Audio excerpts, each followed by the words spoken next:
जय हिंद दोस्तों, मैं हूं आपका साथी परवेज़ अहमद। आप देख रहे हैं द पॉलीग्राफ। आज 11 फरवरी है। आज जयंती है राजनीति के एक दिग्गज नेता बेनी प्रसाद वर्मा जी की। बेनी प्रसाद वर्मा एक ऐसा नाम जिन्होंने राजनीति में जो चाहा वही किया, मन का किया, अपना चाहा किया।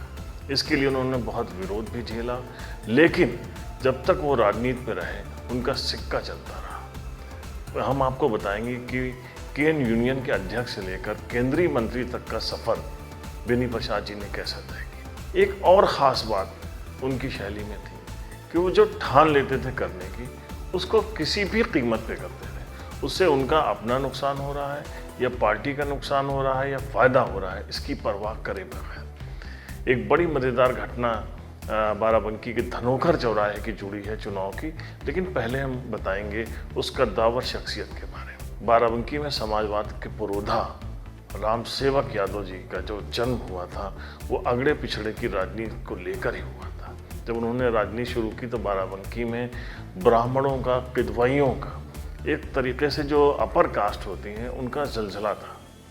उसके बाद राम सेवक जी ने पिछड़ों की लड़ाई, पिछड़े मुसलमानों को, बैकवर्ड जातियों को जोड़ा और वहाँ से अपनी राजनीति शुरू की और उसके बाद उसमें उनको कामयाबी मिल रही थी। बाराबंकी के एक बहुत महत्वपूर्ण विधानसभा क्षेत्र है दरियाबाद। दरियाबाद का चुनाव जो है वो लोगों का जीवन बनाता भी है, ऐसा कहा जाता है। बात 1974 की है। 1974 का जब चुनाव है तो राम सेवक यादव जी की जो दिली इच्छा थी वो ये थी कि दरियाबाद की सीट से वो चुनाव जीते। उससे पहले 1967 के दो चुनाव हुए थे, उसमें डॉक्टर महमूदुल हसन नोमानी साहब और 1969 के जो चुनाव है उसमें मास्टर अशरफी लाल साहब चुनाव पराजित हो गए थे बुरी तरीके से, क्योंकि वहाँ कांग्रेस का दबदबा था। तो राम सेवक यादव जी चाहते थे और चौधरी चरण सिंह, खासकर चौधरी चरण सिंह साहब चाहते थे कि इस सीट के ऊपर कोई एक ऐसा इंसान लड़े जो इन दिग्गजों को चुनाव हराते। 74 का जो चुनाव था वो बड़ा इम्पोर्टेंट इसलिए भी था कि उस वक्त कांग्रेस की प्रतिष्ठा दांव पे लगी हुई थी, क्योंकि उस वक्त इंदिरा गांधी प्रधानमंत्री थी और उत्तर प्रदेश के जो मुख्यमंत्री थे हिमवती नंदन बहुगुणा साहब, इन दोनों के बीच में ठनी हुई थी। दोनों के प्रत्याशी भी मैदान में उतरे हुए थे। दरियाबाद से 1974 में कांग्रेस पार्टी के दिग्गज प्रत्याशी डॉक्टर पुरुषोत्तम शरण मिश्र जी चुनाव लड़ रहे थे। उनको चुनाव लड़वाने के लिए जो है उस वक्त के गृह मंत्री थे उमाशंकर दीक्षित जी, वो एकदम डेरा डाले हुए थे। जब चुनाव आया तो इस वक्त राम सेवक जी जब तलाश कर रहे थे, उसी बीच की बात है, मास्टर अशरफी लाल ने कहा कि बुडवल केन यूनियन के अध्यक्ष हैं एक नौजवान लड़का है बेनी प्रसाद, उसका नाम है बेनी प्रसाद वर्मा जात से उसका ताल्लुक़ है। वो बहुत ही तेज सदार है और शतरंज का बेहतरीन खिलाड़ी है। सियासत में भी वो गोटे फिट करने में बहुत माहिर है। मुलाकात हुई और दोनों की मुलाकात हुई। उसके बाद राम सेवक जी ने टिकट दिलाया भारतीय क्रांति दल से बेनी प्रसाद वर्मा को। बेनी प्रसाद वर्मा, बड़ा कांटे का चुनाव हुआ, बड़ा ज़बरदस्त चुनाव हुआ। सारे कांग्रेस के दिग्गज लोग, बड़े बड़े लोग वहाँ पे लगे हुए थे और बेनी प्रसाद वर्मा जी के एक आध दफ़ा उनको जीप मिल जाती थी, यानी साइकिल से चुनाव प्रचार हो रहा था। उस वक्त बेनी प्रसाद वर्मा जी की एक बड़ी ख़ास बात थी, वो जिन सभाओं में जाते थे वहाँ पर कहते थे कि उनका एक बड़ा सेट डायलॉग चल रहा था कि जो पानी में बह जाएं वो लाशें हुआ करती हैं, जो हवा में उड़ जाएं वो पत्ते हुआ करते हैं और जो हवा के मुखालिफ चले वो जवां मर्द हुआ करते हैं। बहुत तालियां बटोर रहे थे बेनी प्रसाद वर्मा जी, वही हुआ।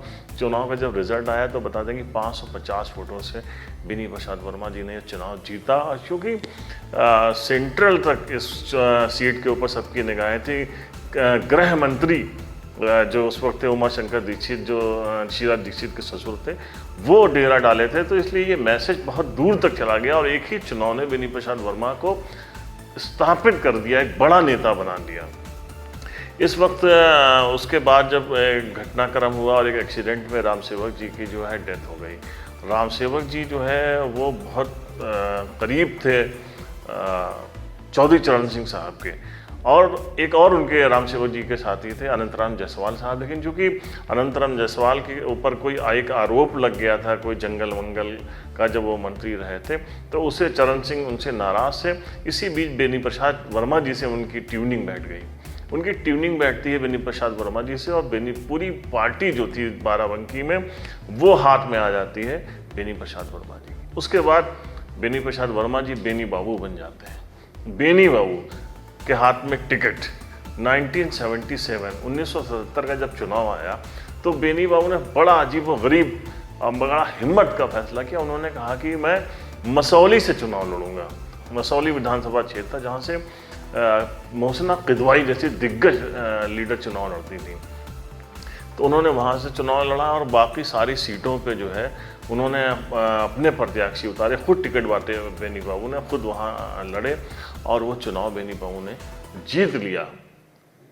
मोहसिना किदवाई साहिबा को हराया तो बेनी बाबू का दबदबा हो गया। उसके बाद बेनी बाबू ने जो टिकट बांटे थे उसमें से उस वक्त 8 सीटों में से जो है 7 सीटों पे जो है वो चुनाव जो है उनकी पार्टी भारतीय क्रांति दल सोशलिस्ट पार्टी जो थी उनके 7 प्रत्याशी उससे हुए, जिसमें जो है एक खुद वो मसौली से हुए, डॉक्टर नोमानी साहब रामनगर से जीते, उसके अलावा प्रदीप बाबू रुदौली से जीते, मास्टर अशरफी लाल साहब दरियाबाद से चुनाव जीत गए, शमीम अंसारी बाराबंकी नवाबगंज सीट से जीते और नंदलाल कुरील फतेहपुर से जीते और शिव कैलाश रावत जो है चुनाव जीते सिद्धौर से। तो इस तरीके से 60 सीटों पे हुआ और बड़ा दबदबा, एक बड़ा नाम बेनी प्रसाद वर्मा जी बनकर उभरे। उसके बाद एक चुनाव उस बीच में 1980 का जो चुनाव हुआ वो बेनी बाबू वहाँ से हार गए मसौली विधानसभा सीट से। उनको रिजवानुर रहमान किदवाई ने वो चुनाव में मात दे दी, बेनी बाबू हारे। लेकिन फिर उसके बाद उन्होंने मुड़ के नहीं देखा। सबसे ज़्यादा जलजला जो उनका आया, इसके बीच वो 84 और 89, 91 ये सब चुनाव जीतते रहे। उसके बाद जब 89, 89 का जो चुनाव आया तो उसमें बेनी प्रसाद वर्मा मुलायम सिंह मुख्यमंत्री हुए थे। उनके साथ बेनी प्रसाद वर्मा कद्दावर मंत्री हुए, PWD और संसदीय कार्य मंत्री, वित्त मंत्री, कई विभाग उनको मिले और बहुत यहाँ से उनका जो दबदबा शुरू हुआ और राजनीति में वो बढ़ते चले गए। बेनी बाबू के सामने कोई टिका नहीं, यही नहीं। उसके बाद जब बेनी बाबू ने जो है केंद्र का रुख किया तो उन्होंने कैसरगंज सीट से जो है लोकसभा जाने का फैसला किया। 3 बार लगातार इतिहास बनाया उन्होंने, कैसरगंज सीट से वो जीते। और उसके बाद 96 से लेकर 98 तक जो देवगौड़ा की गवर्नमेंट थी उसमें वो यूनियन कम्युनिकेशन मिनिस्टर बने। जो यूपीए की गवर्नमेंट थी जब गोंडा से वो सांसद हुए थे तो स्टील मिनिस्टर वो बने। उन्होंने सेंट्रल का भी अपना जो है वो दबदबा बनाया। उनकी जो ये सब चीज़ें थी वो जीते और उन्होंने उनका दबदबा। उनकी ख़ास बात क्या थी कि जिसको वो टिकट देते थे तो अपनी प्रेस्टीज बना लेते थे।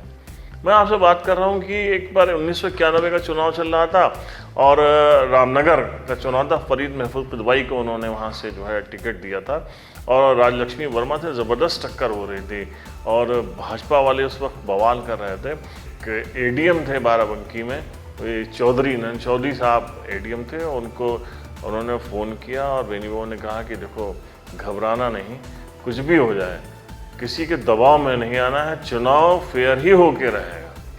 और उसके बाद बहुत प्रेशर के बावजूद उसमें जो है फरीद महफूज किदवाई आखिर में कुछ मतों से चुनाव जीत गए थे। यही नहीं, उन्होंने गयासुद्दीन किदवाई साहब को एमएलसी के लिए चुनाव में उतारा तो उसमें प्रेस्टीज बना दी। मंत्री होते हुए खुद प्रचार में लगे रहे और लोगों को वो सेट करते रहे, आखिर में उनको एमएलसी भी बना के दम लिया। ये सब चीज़ें तो उनके उसमें जुड़ी रही हैं। सबसे ख़ास बात मैं बताता हूँ कि एक बार उन्होंने क्या किया कि वो कांग्रेस पार्टी में थे, हरगोविंद सिंह एमएलसी जो है बीएसपी से चुनाव लड़ रहे थे, उन्होंने बुला के समर्थन कर दिया। मतलब और फिर सबसे बड़ी बात जो बेनी बाबू के थी वो अंत में मैं आपको बताता हूँ कि यहाँ नगर पालिका का चुनाव चल रहा था। बहुत ही ज़बरदस्त चुनाव था क्योंकि उसमें जो है एक निर्दलीय के तौर पे बाहुबली जो है उस वक्त चुनाव में उतरे थे, रंजीत बहादुर श्रीवास्तव। उनका पहला चुनाव था, पहली बार वो मैदान में थे। बहुत बड़े बाहुबली थे, उस वक्त जो है चर्चा में रहते थे।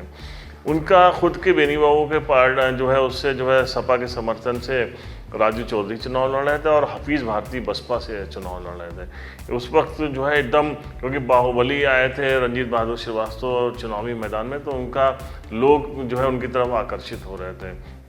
चुनाव से बिल्कुल चुनाव प्रचार के आखिर का कुछ वक्त बचा था। बेनी बाबू ने उनके घर के पास, रंजीत बहादुर श्रीवास्तव के घर ही के पास धनोकर चौराहा पड़ता है, बिल्कुल बहुत ही मेन मार्केट है बाराबंकी की। वहाँ पे उन्होंने एक मीटिंग लगाई और मीटिंग में जब सारे लोग आए थे, कन्फ्यूज़न हो रहा था कि अगर वो लोग हफीज़ भारती की तरफ और राजीव चौधरी की तरफ सपाई बढ़ गए तो उसका फ़ायदा मिल सकता है रंजीत बहादुर श्रीवास्तव को। उस मीटिंग में बीच चौराहे से बेनी प्रसाद वर्मा बोले कि बाराबंकी की परंपरा रही है, यहाँ कभी गुंडागर्दी को जो है प्रोत्साहन नहीं दिया गया है। इसलिए मेरा आप लोगों से निवेदन है कि आप एक गुंडे को चुनाव नहीं जिताएंगे। भले आप जो है हमारे प्रत्याशी अगर कमज़ोर है तो उसको न देके आप सब बसपा प्रत्याशी को वोट कर दीजिए। लोग सन्न रह गए कि बेनी बाबू क्या कह रहे हैं।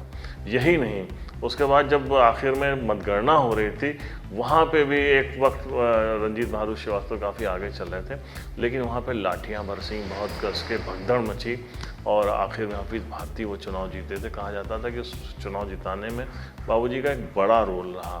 तो इतनी बेबाक बातें कर लेना और सीधे ये कह देना कि आप हमारे प्रत्याशी को न जिताओ, भले दूसरा जीत जाए लेकिन एक जो है बाहुबली चुनाव नहीं जीते, ये उस कद का इंसान ही कह सकता है तथा इसीलिए बेनी बाबू जो है आखिर में बेनी बाबू से लेके बेनी बाबूजी, आखिर में लोग उनका नाम नहीं लेते तो बाबूजी कहते थे, वहाँ तक का सफ़र उन्होंने तय किया था। और ऐसे लोगों को, ऐसे दिग्गज लोगों को द पॉलीग्राफ का भी सलाम। जय हिंद।